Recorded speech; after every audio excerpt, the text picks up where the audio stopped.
பாருங்களேன், சேமியா அரிசியில் சேமியா பார்த்துருக்கீங்களா? இதை ரைஸ் மில்லில் கொடுத்து பிடிக்கலாம். அது எப்படி செய்யுதுன்னு பார்க்கலாம். இந்த மாதிரி அரிசி ஊற வச்சிடணும். நல்லா ஊற வச்சுட்டு 1 மணி நேரம் 2 மணி நேரம் ஊற வச்சிடணும். ஊற வச்சுட்டு நல்லா இது மாதிரி கழுவிடணும். நல்லா கழுவிட்டு இது மாதிரி துணியில் போட்டு நல்லா காய வச்சிடணும். நல்லா காய வைக்கக்கூடாது, கையில் தொட்டால் ஈரமாக தான் இருக்கணும். அதர்சத்து காய்க்கிற மாதிரி காயக்கூடாது, கொஞ்சம் ஈரமாக தான், இது மாதிரி ஈரமாக இருக்கணும். இப்போ ரைஸ் மில்லில் கொடுத்து நம்ம இதை மாதிரி சேமியா பிடிச்சி எடுத்துகிட்டு வரணும். பாருங்கள், ஈரமாக தான் இருக்கணும் அரிசி. எடுத்துகிட்டு போயிட்டு இதை மாதிரி பிடிச்சி எடுத்துகிட்டு வந்து பாருங்கள், சேமியா பாருங்கள் எவ்வளோ மெலிசாக இருக்குது. இதை மாதிரி பிடிச்சி கொடுப்பாங்க ரைஸ் மில்லில். இப்போ நம்ம அதை எப்படி அவிக்கிறதுன்னு பண்ணலாம். இட்லி பாத்திரத்தை தண்ணி வச்சுட்டு ஒரு துணி போட்டு இதை அப்படியே ஈரமாக தான் இருக்கும், அதை அப்படியே கொட்டி மூடி ஒரு 10 நிமிஷம் வைங்க போதும். ஒரு 10 நிமிஷம் அவிச்சி எடுத்துடலாம். அவிச்சி எடுத்துட்டு ஒரு தட்டில் வச்சு ஆற வச்சுருங்க. பாருங்கள், தட்டில் வச்சு ஆற வச்சுருங்க. இதை எடுத்து சூடாக இருக்குது, ஆற வச்சுருங்க. ஆறின பிறகு இதில் உப்பு தண்ணி தெளித்து பிசையணும். திருப்பி லைட்டாக, ரொம்ப பிசையாதீங்க, கொல கொலன்னு ஆகிடும். அதனால் லைட்டாக உப்பு தண்ணி பிசைஞ்சு திருப்பி அவிச்சி எடுக்கணும். பாருங்கள், ஆறிடுச்சா? இப்போ பாருங்கள், உப்பு போட்டாச்சு, உப்பு போட்டு பிசைஞ்சாச்சு.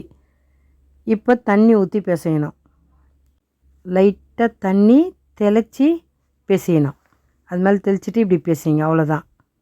ரொம்பலாம் தண்ணி ஊற்றக்கூடாது, லைட்டாக பிசையணும். இப்போ ஃபஸ்ட்டு நம்ம எப்படி அவிச்சோமோ அதே மாதிரி துணி போட்டு அவிச்சி எடுக்கணும். அதே 10 நிமிஷம் போதும். தண்ணி பத்தலாம் இன்னும் கொஞ்சம் போட்டு பிசைஞ்சு எடுத்துக்கணும். அவ்வளோதான், பிசைஞ்சாச்சு.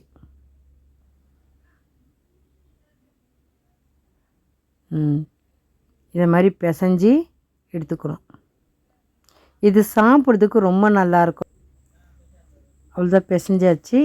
இப்போ அதே மாதிரி ஃபஸ்ட்டு எப்படி அவிச்சோம் துணி போட்டு அதே மாதிரி அவிச்சணும். அதே 10 நிமிஷம்தான். இது மாதிரி நல்லா உதிரியாக அள்ளி போடுங்க, கட்டி கட்டியாக போட்டுறாதீங்க. நல்லா உதிரியாக அள்ளி போட்டிங்கன்னா நல்லாயிருக்கும், சாப்பிட்றதுக்கு உதிரியாக வரும். இதை மாதிரி மூடி வச்சுட்டு இப்போ மூடி போட்டு மூடிடலாம். அதே 10 நிமிஷம் பாருங்கள், வெந்துருச்சு பாருங்கள். பிரித்து காமிக்கிறேன். அவ்வளோதான், வெந்துருச்சு. இப்போ இதை எடுத்து தட்டில் போட்டு சர்க்கரை போட்டு சாப்பிட்ணும். தேங்காய் சர்க்கரை போடலாம். நான் ஒரு சர்க்கரை மட்டும் தான் போட்டு சாப்பிட்டேன். நீங்கள் தேங்காயும் சேர்த்துக்கலாம். பாருங்கள், எவ்வளோ நல்லாயிருக்கு பாருங்கள். அது ஒன்று சூடாக இருக்குது, சூடான பிறகு உதிரியாக வந்துடும் சர்க்கரை. இப்போ இந்த சர்க்கரை எடுத்து இது மேலே அப்படியே தூவிடுங்க.